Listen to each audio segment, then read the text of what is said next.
एक पहचान, एक मुस्कान और एक सिफारिश। क्या यही किसी ईमानदार आदमी की सबसे बड़ी मुसीबत बन सकती है? नमस्कार मित्रों, आज हम आपके लिए लेकर आए हैं हिंदी साहित्य के सुप्रसिद्ध कथाकार भीष्म साहनी जी की एक अत्यंत विचारोत्तेजक कहानी, सिफारिशी चिट्ठी। तो आइए कहानी शुरू करते हैं। पुनर्वास मंत्रालय का क्लर्क त्रिलोकीनाथ खाने की छुट्टी के समय कुछ एक अन्य क्लर्कों के साथ दफ्तर के सामने खड़ा चाट खा रहा था, जब एक छोटी सी घटना घटी जो एक क्लर्क की जिंदगी में सालों में एकाध बार ही घटती है। उसे किसी बड़े आदमी ने पहचान लिया। पहचाना ही नहीं, बगलगीर भी हुआ। बगलगीर ही नहीं, पूरे 5 मिनट तक त्रिलोकी बाबू के कंधे पर हाथ रखे बतियाता भी रहा, मुस्कुराता भी रहा, और जब मोटर में बैठकर जाने लगा तो अपनी नोटबुक निकालकर त्रिलोकी बाबू का नाम, पता भी लिख कर ले गया। लोग कहते हैं आदमी बदलता है, दुनिया नहीं बदलती, पर यह गलत है। खड़े खड़े त्रिलोकी बाबू की आंखों के सामने दुनिया बदल गई। धूप खिल उठी, आकाश खिल उठा। सड़क पर आते जाते लोगों की चहल पहल में मेले का सा समाम बंध गया। लोग कहते हैं इंसान हवा में उड़ नहीं सकता, पर बाबू त्रिलोकीनाथ को पंख लग गए। जब लौटकर दफ्तर की ओर आया तो सचमुच मन हवा में तैर रहा था। ईर्ष्या भरी आंखों की दसियों जोड़ियां उसके बड़प्पन को निहार रही थीं। और तो और खिड़की में खड़े सुपरिटेंडेंट ने भी देख लिया था कि त्रिलोकी बाबू कोई छोटा मोटा आदमी नहीं है, बड़े बड़ों से हाथ मिलाने की हैसियत रखता है। सोमवार का दिन था और दफ्तर का काम खत्म हुआ चाहता था। बाबू त्रिलोकीनाथ इठलाता हुआ सा दफ्तर में पहुंचा। तैरती नजर से उसने अपनी फाइलों की ओर देखा। तैरती नजर से ही आसपास बैठे क्लर्कों को भी देखा, जो सहसा बौने हो गए थे और जो अभी भी त्रिलोकी बाबू की ओर देखे जा रहे थे। त्रिलोकी बाबू मेज पर बैठे, पर बैठा न गया।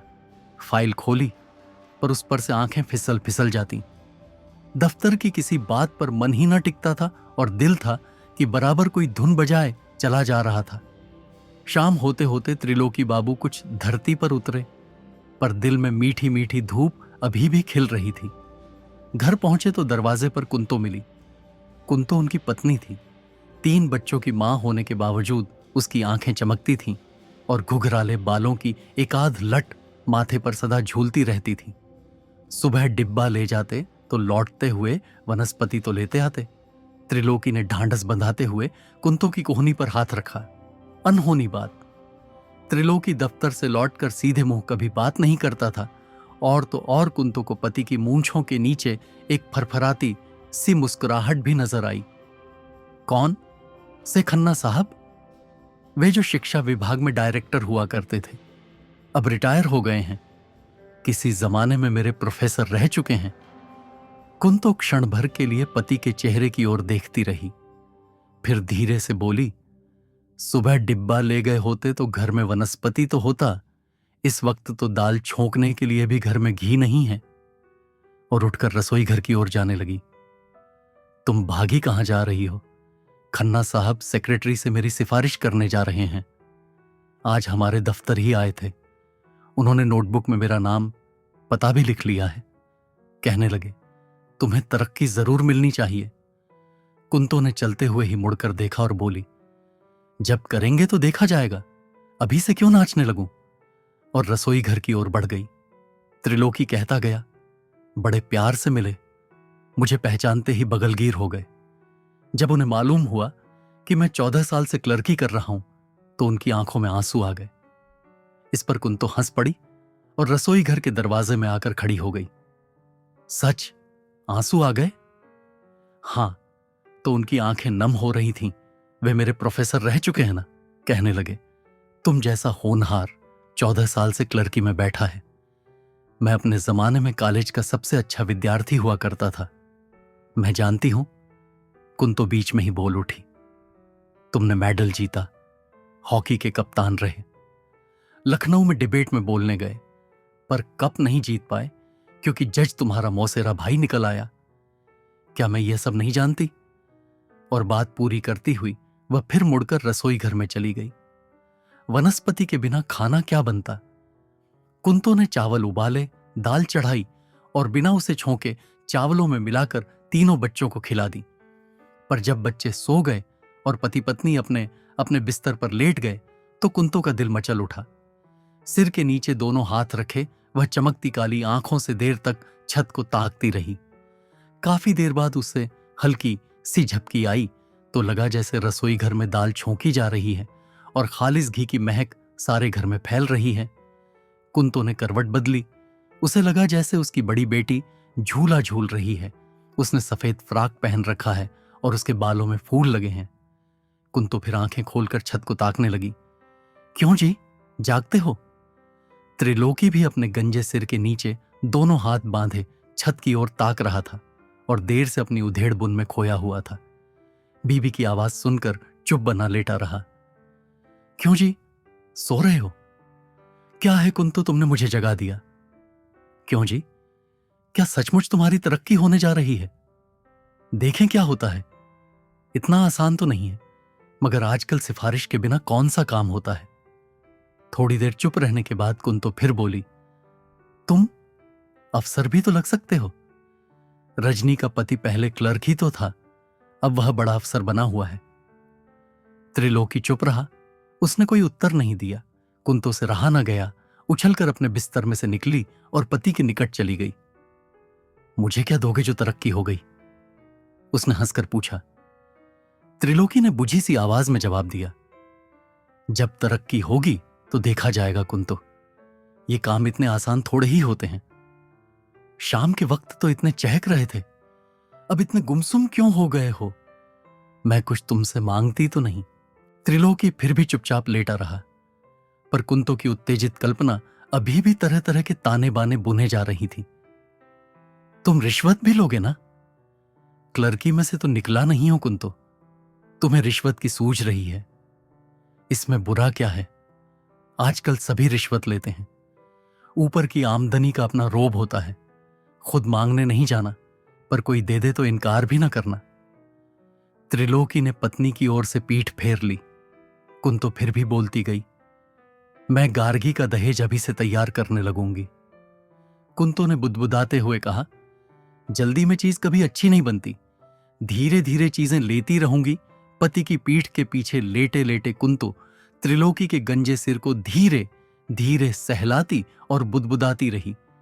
पर मुझे अमीर औरतें अच्छी नहीं लगती, बहुत मोटिया जाती हैं और उठती बैठती सारा वक्त डकार मारती रहती हैं। मैं मोटी नहीं होऊंगी। तुम्हारा सारा काम मैं अपने हाथ से करूंगी। खातिर जमा रखो। पति को फिर भी गुमसुम पाकर कुंतो तुनक कर बोली, तुम भी कैसे रूखे आदमी हो जी। मैं खुद चलकर तुम्हारे बिस्तर में आई हूं और तुम हो कि सीधे मुंह बात भी नहीं करते। फिर हंसकर कहने लगी, अभी से मेरे साथ अफसरी करने लगे हो। सहसा कुंतो को पछतावा होने लगा। बिस्तर में से झट से उठ बैठी। हाय, मैं भी कैसी पापिन हूं, यूं ही बके जा रही हूं। तुम्हारी तरक्की हो जाए तो पहली तनख्वाह में से तो मैं प्रसाद बांटूंगी, दुर्गा माई को भोग लगाऊंगी। कहते हुए कुंतो उठी और अंगीठी पर रखी दुर्गा माता की मूर्ति के सामने बार बार सिर नवाने लगी। दुर्गा माता, मैं सबसे पहले तुम्हें भोग लगाऊंगी। मैं बहुत बकती रहती हूं, पर दिल की बुरी नहीं हूं दुर्गा माई। मैं किसी का बुरा नहीं चेतती। मैं सबसे पहले तुम्हारी सेवा करूंगी। मुझे माफ करना दुर्गा माई। तुम तो इस घर की बड़ी हो, हम सबकी मां हो। मैं पढ़ी लिखी तो नहीं हूं, मुंह से बातें निकल जाती हैं। और कुंतो ने हाथ जोड़े आंखें बंद कर एक बार फिर दुर्गा माई के सामने माथा नवाया और सीधी अपनी खाट पर लौट आई और उसकी आंखें फिर छत को ताकने लगीं। उधर त्रिलोकी दूर की सोचों में डूबा हुआ था और अधिकाधिक गहरा डूबता जा रहा था। छत को ताकते हुए उसे भी झपकी आ गई और उसने देखा कि सेक्रेटेरिएट के लंबे गलियारे में कोई चपरासी उसकी फाइल बगल में दबाए भागा जा रहा है। त्रिलोकी उसे बुलाता है, पर वह रुकता नहीं और देखते ही देखते गलियारे के असंख्य दरवाजों में से किसी एक दरवाजे में से वह निकलकर चंपत हो जाता है और सारा सेक्रेटेरिएट एक भूल भुलैया बन गया है। त्रिलोकी उसमें से निकलने की कोशिश अभी कर ही रहा था जब एक झटके से उसकी नींद खुल गई और वह हाँफता हुआ फिर छत को ताकने लगा। थोड़ी देर बाद बोला, सो रही हो या जाग रही हो? कुंतो चुप रही। यह सोचकर कि त्रिलोकी ये न समझ बैठे कि वह छोटी सी तरक्की से इतनी उत्तेजित हो रही है। अभी तो बातें कर रही थी, अभी सो भी गई। क्या है? तुम सोने भी नहीं देते।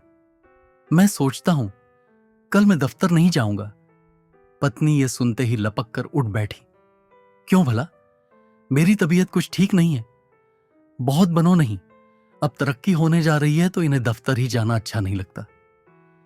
थोड़ी देर चुप रहने के बाद त्रिलोकी फिर बोला, तुम समझती हो खन्ना साहब ने वह चिट्ठी लिख दी होगी, जो कहा है तो लिख दी होगी। सुनते ही त्रिलोकी का दिल एक सीढ़ी और नीचे उतर आया। मैं सोचता हूं यह चिट्ठी लिखकर खन्ना साहब ने मेरे साथ बड़ी ज्यादती की है। वाह जी, वे तो तुम्हारी सिफारिश करें और तुम समझो कि ज्यादती कर रहे हैं। तुम दफ्तर के मामले नहीं समझती हो। सिफारिशी चिट्ठियों पर तरक्कियां मिलने लगें तो सभी क्लर्क अफसर बन जाएं। अब की कुन तो चुप रही।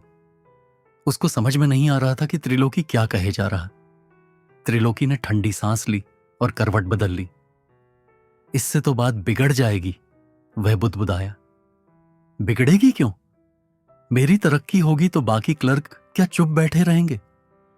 वे तो कल ही कानाफूसी करने लगे थे। मैं दफ्तर में लौट कर गया तो झट से चुप हो गए। कुन तो इस पर चुप हो गई। सुन रही हो? हां, सुन रही हूं। खन्ना साहब तो मेरी सिफारिश सेक्रेटरी से करेंगे, पर वह तो बहुत बड़ा अफसर है। मेरी लगाम तो मेरे सुपरिंटेंडेंट के हाथ में रहती है, वह जरूर जल उठेगा। तुम इन छोटे अफसरों को नहीं जानती हो। वह डाह करने लगेगा और साल के आखिर में मेरी रिपोर्ट खराब कर देगा। तुम बहुत चिंता न किया करो, तरक्की मिले न मिले तुम्हारी बला से। थोड़ी देर तक त्रिलोकी चुप रहा, फिर धीरे से बोला, खन्ना साहब ने बैठे बिठाए बखेड़ा खड़ा कर दिया। तरक्की तो होगी या नहीं? दफ्तर के बाकी लोग खामख्वाह मेरे दुश्मन बन जाएंगे। अब डायरेक्टर के साथ मेरा परिचय कराने की क्या जरूरत थी? वह उन्हें नीचे छोड़ने आया था। घंटा भर मेरे कंधे पर हाथ रखे खुसफुस करते रहे। दफ्तर में जिसे मालूम नहीं था उसे भी पता चल गया। भूल मुझसे हुई। अगर मैं उन्हें देखकर पीठ मोड़ लेता तो वे मुझे पहचान नहीं पाते। यह बखेड़ा उठता ही नहीं। कुन तो बोल उठी, मैं कहती हूं तुम डरा नहीं करो। तुम सबसे ज्यादा योग्य हो, अपने काम में सबसे आगे हो। अगर तुम्हारी यह डरने की आदत हट जाए तो तुम सोने के आदमी हो। डर कौन रहा है? यूं ही वाहियात बातें करने लगी हो। कुन तो धीरे से बोली, मुझे छोड़कर तुम सबसे डरते हो और सच पूछो तो मुझसे भी डरते हो। पत्नी की आवाज में दृढ़ता का भास पाकर त्रिलोकी को आश्वासन हुआ। उसे लगा जैसे उसकी पत्नी सुपरिंटेंडेंट की कलम को रोक सकती है। अच्छा जाओ, अब जाकर सो रहो। कुछ करूंगा, ठीक कर लूंगा। तुम जाओ, सो रहो। बात बहुत मन को नहीं लगाया करो। अभी सो जाओ, सुबह तुम्हें काम पर जाना है। और कुंतो पति के बिस्तर में से उठाई और अपनी खाट पर जा लेटी। देर तक दोनों फिर छत को ताकते रहे। फिर धीरे धीरे कुंतो को हल्की हल्की झपकियां आने लगीं। अच्छा अच्छा, अब चुप रहो। बीवियां होती हैं जिनसे आदमी कोई दिल की बात करता है, कोई सलाह मशविरा करता है। एक ये है कि बात बात पर उपदेश झाड़ने लगती है। कुंतो फिर हंसती हुई अपने बिस्तर में से निकली और पति के बिस्तर में जा पहुंची। नाराज हो गए? तुम बड़ी जल्दी रूठ जाते हो। हाय, तुम्हारे हाथ ठंडे हो रहे हैं। अरे, और माथे पर पसीना आ रहा है। बात क्या है? कुछ नहीं कुछ नहीं। जाओ, तुम अपनी खाट पर जाकर सो रहे हो। मैं नहीं जाऊंगी। पहले बताओ, बात क्या है? तुम क्यों उल्टी सीधी सोचा करते हो? खन्ना साहब ने चिट्ठी लिख दी तो कौन सा गुनाह कर दिया? तुम्हारे भले के लिए ही लिखी है। खुद कह रहे थे कि सिफारिश के बिना काम नहीं चलता। अब किसी ने पीठ पर हाथ रखा तो उल्टा बिगड़ने लगे हो। अगर सुपरिंटेंडेंट ने देख लिया तो तुम्हारी बला से। अगर क्लर्क जलते हैं तो जलने दो, हमने किसी का ठेका ले रखा है। बात तो ठीक कहती हो, मैं यूं ही ज्यादा सोचने लगता हूं। पर सुपरिंटेंडेंट रिपोर्ट तो खराब कर सकता है। मेरी 14 साल की सर्विस धूल में मिला सकता है। क्यों मिला सकता है? खालाजी का घर है क्या? उल्टा वह तुमसे डरेगा, तुमसे खम खाएगा। जान लेगा कि बड़े अफसर तुम्हारी पीठ पर हैं। कोई घंटा भर बाद कुंतो हड़बड़ाकर जागी और पति की खाट की ओर देखा। त्रिलोकी के बिस्तर से कोई आवाज नहीं आ रही थी। पहले तो आश्वस्त हो गई कि त्रिलोकी सो गया होगा, फिर उसे लगा जैसे बिस्तर खाली है। वह झट से उठकर बैठ गई और अंधेरे में बाहर की ओर झांक कर देखा। त्रिलोकी बरामदे में खड़ा था, मेहराब से कंधा टिकाए हुए। फिर वह मेहराब पर से हट गया और टहलने लगा, पीठ के पीछे हाथ, गंजा सिर आगे की ओर झुका हुआ। प्रभात के झुटपुटे में अच्छा भला आदमी भी प्रेत लगने लगता है। हाय, इन्हें क्या हो गया है?